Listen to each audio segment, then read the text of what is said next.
ప్రతిరోజు మనము గడిపే లైఫ్ మనకి నచ్చట్లేదనుకోండి, ఒక్కసారి ఇలాగ మార్చి చూసుకోండి. మీ లైఫ్ మీకు చాలా ఆనందంగా, సంతోషంగా మారిపోతుంది. ఈ మాటలు మీకు నచ్చితే తప్పకుండా లైక్ చేయండి, కామెంట్ చేయండి, వీలైతే సబ్స్క్రైబ్ చేసి సపోర్ట్ చేయండి. మీకు తెలియకుండానే మీ శారీరక, మానసిక వ్యక్తిత్వాన్ని మార్చేస్తాయి ఈ అలవాట్లు, ఈ అభిరుచులు. ఎందుకంటే ఒక్క సంవత్సరం అండి, మీకు ఒకవేళ ఉదయాన్నే సూర్యోదయం కంటే ముందే నిద్ర లేవడము మీకు అలవాటు లేకపోతే ఆ అలవాటు చేసుకోండి.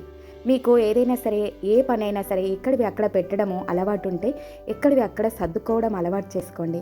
చిన్న ఇల్లైనా సరే, వంట ఇల్లైనా సరే, పూజ గదైనా, బెడ్రూమ్ అయినా, ఏదైనా సరే నీట్గా ఉండడానికి ప్రయత్నం చేసుకోండి.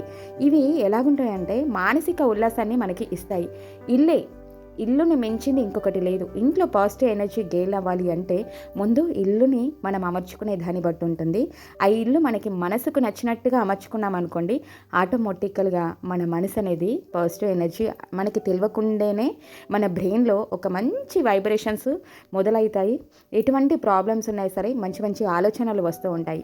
ఇవి చాలా ముఖ్యమైనవి. ఒక అమ్మాయికి ఉండవలసిన లక్షణాలలో ఇవి చాలా ముఖ్యమైనవి. వీటితో చాలా గెలవచ్చు. తర్వాత కుటుంబం. ఇంకా మనకేమనిపిస్తుందంటే కుటుంబమే పెద్ద సమస్య, భర్తే సమస్య. ఎందుకనంటే మనకి నచ్చినవన్నీ వాళ్ళు చెయ్యరు. వాళ్ళకి నచ్చినట్టుగా చేసుకుంటారు. మనకి నచ్చినట్టుగా చెయ్యని వాటిని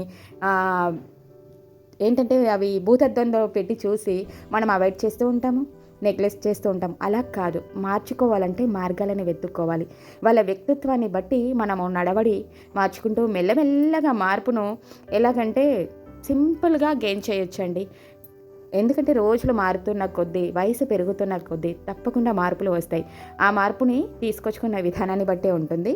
మరొక వీడియోలో షేర్ చేస్తాను ఎలాగో ఏంటో. ఇంకా ఇలాగా తర్వాత పిల్లలని ఎలాగా ఉంచుకోవాలంటే మనకి మన పనులలో వాళ్ళని పాలు పంచుకునేలాగా, వాళ్ళ పనులలో మనం పాలు పంచుకోవాలి. వాళ్ళతో మాట్లాడాలి, ఫ్రెండ్షిప్గా ఉండాలి. సో వాళ్ళ అభిరుచులు, అలవాట్లకు మనం ఇంపార్టెన్స్ ఇవ్వాలి. తర్వాత వాళ్ళని పెంచే విధానంతో మనకి మంచి పాజిటివ్ ఎనర్జీ గెయిన్ అవుతుంది. హ్యాపీనెస్ అనేది పిల్లలతోటే వస్తుంది. ఇలాగా కుటుంబాన్ని ఒక ధర్మబద్ధంగా నిర్వర్తించడం మొదలు పెడితే తప్పకుండా మన లైఫ్ ఎన్ని ప్రాబ్లమ్స్ వచ్చినా సరే ముందడుగు వేసే ఆత్మవిశ్వాసాన్ని పొందగలిగే లైఫ్ లాగా మనము తీర్చిదిద్దుకుంటాము. తర్వాత మన పూజ. సో ప్రతిరోజు భగవంతుని ఆరాధించడం మాత్రం మర్చిపోవద్దు. మంచి మెడిటేషన్ వస్తుంది.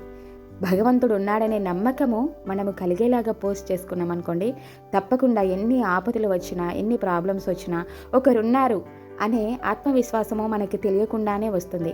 నా ఇంట్లో భగవంతుడు ఉన్నాడు, తనని రోజు అర్చిస్తున్నాను, తప్పకుండా నాకు ఏదైనా కష్టం వస్తే చూసుకుంటున్నాననే నమ్మకము మనకి డెవలప్ అవుతుంది. ఆ నమ్మకంతో ఏ ప్రాబ్లం వచ్చినా సరే దానికి సొల్యూషన్ వెతుక్కోవడం కోసము, దారి వెతుక్కోవడం కోసము ఇతన్ని పూజిస్తూ ఉంటాము.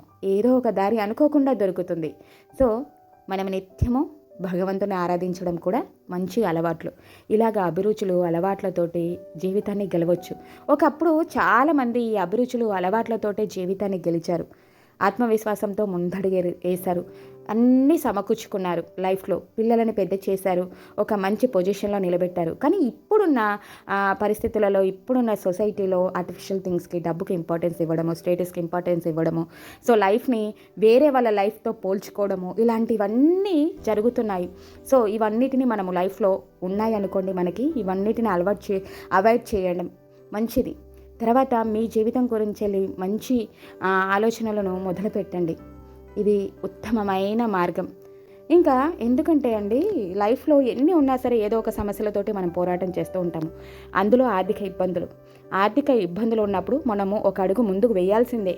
ఆ ఆర్థిక ఇబ్బందులకు భర్తకి ఆర్థికంగా తోడవ్వాల్సిందే. చిన్న చిన్న పనులు చేసుకుంటూ, లేకపోతే ఇంకా ఏవైనా జాబ్ చేసుకుంటూ ఏదో ఒక రకంగా మంచి సెల్ఫ్ కాన్ఫిడెన్స్ అనేది డెవలప్ అవుతుందండి. ఆర్థికంగా మనము నిలబడడానికి ఏదైనా జాబ్స్ పరంగా కానీ, లేకపోతే ఇంట్లో మిషన్ కుట్టడమో, లేకపోతే ఇంట్లో ఉండి ఏదైనా వర్క్స్ని చేయడమో, మగ్గం వర్క్స్ కానీ, ఇలాగ ఏదో ఒక రకంగా ఫైనాన్షియల్గా కూడా మనము ఇంటికి సపోర్టెడ్గా ఉన్నామనుకోండి, మనకి ఆత్మవిశ్వాసము పెంపొందుతుంది. తర్వాత కాన్ఫిడెన్స్ లెవెల్స్ అనేటివి కూడా పెరుగుతాయి. ఇంకా ఇలాగా ఈ చిన్న అలవాట్లు, చిన్న అభిరుచులు, ఈ చిన్న మార్పులే మన జీవితాన్ని అద్భుతంగా మారుస్తాయి. ఇంకా మన లైఫ్ మనకి నచ్చాలి అంటే తప్పకుండా వీటిని మార్చి చేసుకోవాలి. వీడియో ఎలాగుందో తప్పకుండా కామెంట్ చేయండి. అలాగే కొత్తగా చూసే వాళ్ళు సబ్స్క్రైబ్ చేసి సపోర్ట్ చేయండి. మరొక వీడియోతో కలుసుకుందాం. Thank you for watching.